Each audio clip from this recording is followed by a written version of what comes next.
Mr. Anil Kapoor. I was having this discussion with Andy earlier about how we've never seen Balu being so authoritative. He's always been presented more in this comical sort of buffoonery, who sort of also has a light, laughter in the film. But here, it's got this a little bit more complex layers. Was that all something that sort of attracted you when you're voicing it out, when you're portraying? Did it sort of help to do this character in a different twist?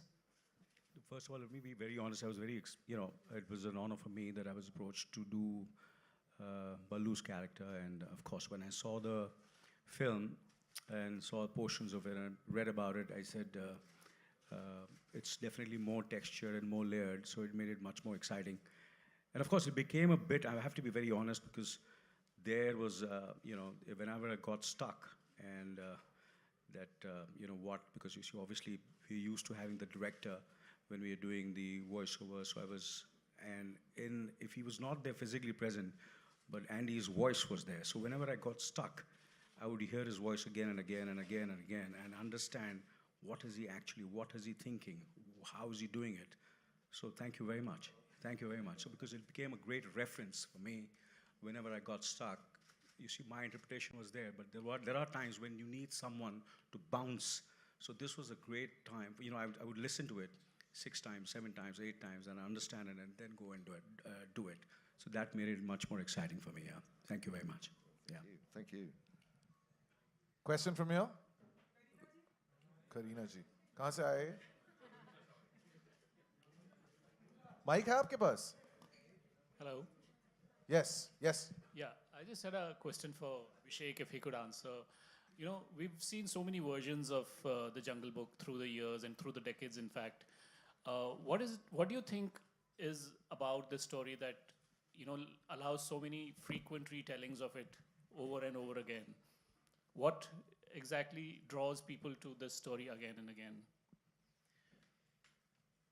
I think what's wonderful about the story that Rudyard Kipling had written is that it appeals to every age group through time. When I was a kid, in the early 80s, and we watched Disney's Jungle Book, which I was told today released in '67, your favorite character inevitably was Baloo, because he was the fun-loving guy. As a kid, you like that. But then when you grow older, your choices change. And then as an adult, you prefer a character like Bagheera because he represents certain responsibilities and values which reflect within you. So what's really nice is, I think, whichever stage of your life you watch this film or read the story, there's something for each and every age group to take away from. There are great sense of values, morals, principles, life's learnings and teachings that you can imbibe and take away. So I think that's why this story keeps getting retold. Having said that, I think Mowgli is the most accurate telling to Kipling's story. I think the rest have been, there have been certain liberties that have been taken to make it more possibly child-friendly. I think Mr. Serkis's version is most honest and true to the original script that Rudyard Kipling had written. Having said that, I think you realize that there's a lot more depth in the story. Okay, there's somebody frantically waving a hand in front of your face. Okay, sorry. All right. No, I'm just used to Netflix saying 5 minutes, 3 minutes. I was just wondering, are they telling me to shut up? Sorry. Sorry. Hurry up, hurry up. Okay. It's a 30-second bite. Not from Netflix. Yeah. Okay, sorry. So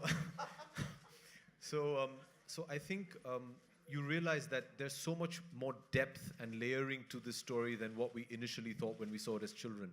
And I think this representation of the story is most accurate of that, and that's why it appeals across time.